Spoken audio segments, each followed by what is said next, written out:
Alors, on a fini notre module, notre cinquième module concernant la semelle isolée. Maintenant, on puisse conclure notre information. Alors, comme récapitulatif, on a pour cette formation pour débutants, on a eu notre ouvrage, notre projet de base, un bâtiment de type R+1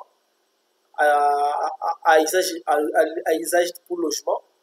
Et on a commencé par prendre les mesures, connaître les mesures de nos bâtiments. Et ensuite de cela, on a commencé tout ce qui est analyse de ces bâtiments. Ça veut dire qu'on a fait le prédimensionnement par rapport aux éléments. On a essayé de trouver notre dalle, notre surface d'influence, notre poutre la plus longue par rapport à Y et notre poutre la plus longue par rapport à X. On a essayé de voir si notre dalle porte dans deux sens ou dans un sens. On a pris ces éléments, on les a apportés pour travailler et faire le prédimensionnement. Après dimensionnant, on a trouvé les dimensions de chaque élément pour notre poutre principale qui était de 40 sur 20, mais qui après calcul des résultats, robot n'a pas validé la base du devant, donc on était obligé d'augmenter à 30 cm. Donc on a eu, au lieu d'avoir une poutre de 40 x 30, on a 40 x 20, maintenant on a une poutre de 40 x 30. Et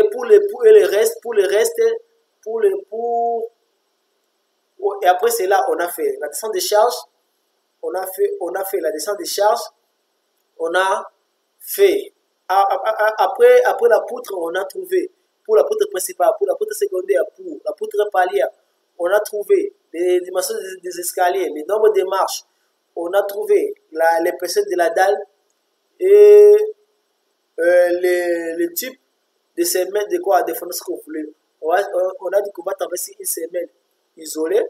On a pris des dimensions de nos poteaux de 20 x 20 qui a été vérifié sur le robot que ça correspond. Après cela, on est passé à la descente des charges avec notre fichier Excel. Donc, vous avez maintenant la possession. Et après cela, on est passé maintenant sur le robot. On a fait la prise à du robot. On a essayé un peu de balayer pour comprendre les différents éléments, outils nécessaires sur le robot. On a essayé de paramétrer le robot selon notre type de travail. Comme nous, on travaille sur les bétons armés aux états limites, on a travaillé sur BED, on a configuré ça de cette façon.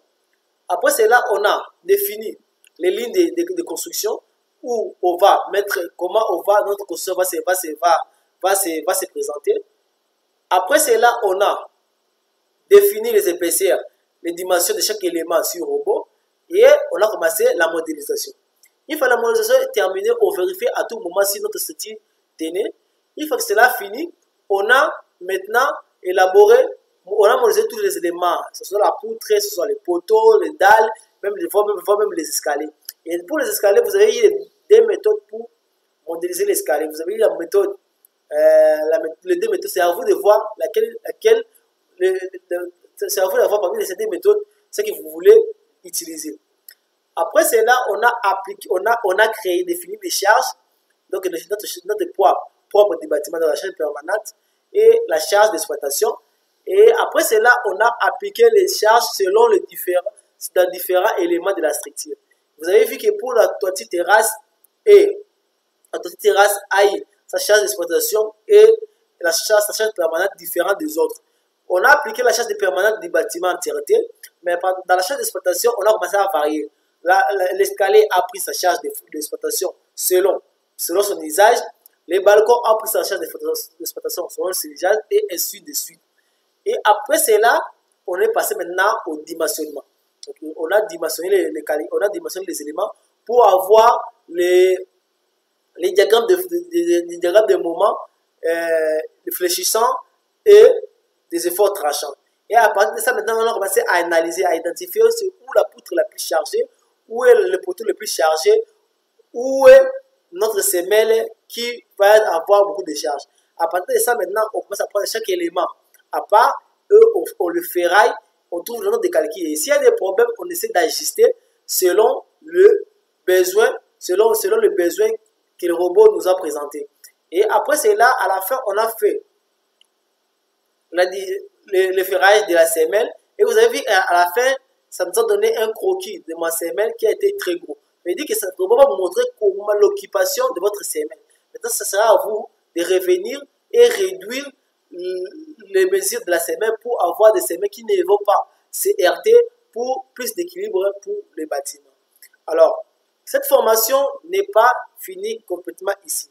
Parce que maintenant, c'est à vous de jouer. Maintenant, vous aurez un fichier Excel où vous aurez 3 projets R plus 1, voire même R plus 2, qui vont vous permettre d'appliquer tout ce que vous avez vu, appris dans cette formation.